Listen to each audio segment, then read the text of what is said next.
Hello দর্শক বন্ধুরা, আসসালামু আলাইকুম। আশা করি যে যেখানে আছেন সকলেই ভালো আছেন। বন্ধুরা, রিয়েলমি কম দামে দুর্দান্ত একটি গেমিং ফোন লঞ্চ করে দিয়েছে, আর এই ফোনটির দাম রাখা হয়েছে খুবই অ্যাগ্রেসিভ। এই ফোনটির 464GB ভেরিয়েন্টটির দাম রাখা হয়েছে মাত্র 15,699 টাকা।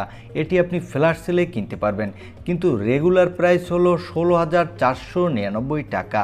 আজকের ভিডিওতে আমরা রিয়েলমি নার্জো 50 এই ফোনটি নিয়ে ফুল ডিটেলস আলোচনা করব এবং এই ফোনটি কি দুর্দান্ত স্পেসিফিকেশন দিয়ে লঞ্চ করেছে এই সম্পর্কে আপনাদের ফুল ডিটেলস জানিয়ে দেব, এবং এই ফোনটি ফ্ল্যাশ সেলে কবে থেকে পাওয়া যাবে তাও জানিয়ে দেব ভিডিওর শেষ অংশে। চলুন আর কথা বাড়াবো না, চলে যাই মূল ভিডিওতে।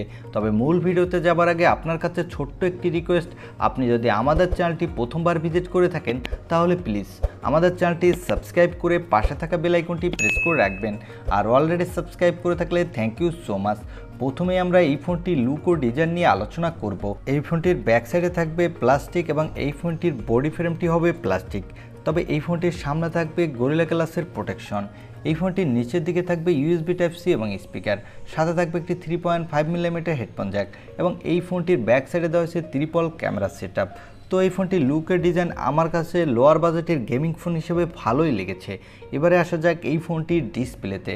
এই ফোনটিতে ডিসপ্লে হিসেবে দেওয়া হয়েছে 6.6 ইঞ্চি মাপের একটি full HD plus IPS LCD display with 120 হার্টজের রিফ্রেশ রেট, এবং এই ফোনটির ব্যাক সাইডে দেওয়া হয়েছে ট্রিপল ক্যামেরা সেটআপ। যার প্রাইমারি লেন্স হলো 50 মেগাপিক্সেলের, এর অ্যাপারচার হলো f1.8। এখানে দেওয়া হয়েছে 2 মেগাপিক্সেলের ম্যাক্রো এবং 2 মেগাপিক্সেলের ডেপথ সেন্সর। এই ফোনটির ব্যাক সাইডে ক্যামেরা দিয়ে আপনি ফুল এইচডি প্লাস ভিডিও রেকর্ড করতে পারবেন, তবে এখানে যদি 4K-তে ভিডিও করার সাপোর্ট দিত তাহলে আর একটু বেটার হতো। এবারে আসা যাক এই ফোনটির সেলফি ক্যামেরাতে। এই ফোনটিতে দেওয়া হয়েছে 16 মেগাপিক্সেলের সেলফি ক্যামেরা। এই ক্যামেরাটি দিয়েও আপনি ফুল এইচডি প্লাস 30 FPS পর্যন্ত ভিডিও রেকর্ড করতে পারবেন, সাথে ভালো মানের ফটোগ্রাফি তুলতে পারবেন এই বাজেটের মধ্যে। এই ফোনটির পাওয়ারের কথা বলতে গেলে এখানে দেওয়া হয়েছে মিডিয়াটেকের হেলিও G96 প্রসেসর। এই প্রসেসরটি লোয়ার বাজেটের একটি শক্তিশালী গেমিং প্রসেসর। এই প্রসেসরটি 12 ন্যানোমিটার আর্কিটেক্টে বিল্ড, এবং এই প্রসেসরটি দিয়ে আপনি PUBG, free fire, call of duty, asphalt 9-এর মতো বড় বড় গেম হাই সেটিংসে স্মুথলি প্লে করতে পারবেন কোনো প্রকার ল্যাগ ইস্যু ছাড়া, সাথে দুর্দান্ত মাল্টিটাস্কিং করতে পারবেন। অনেকে বলতে পারেন এই প্রসেসরটি স্ন্যাপড্রাগনের কোন প্রসেসরের মতো পারফরমেন্স করবে। এটি স্ন্যাপড্রাগনের 720G থেকেও বেটার পারফরমেন্স করবে।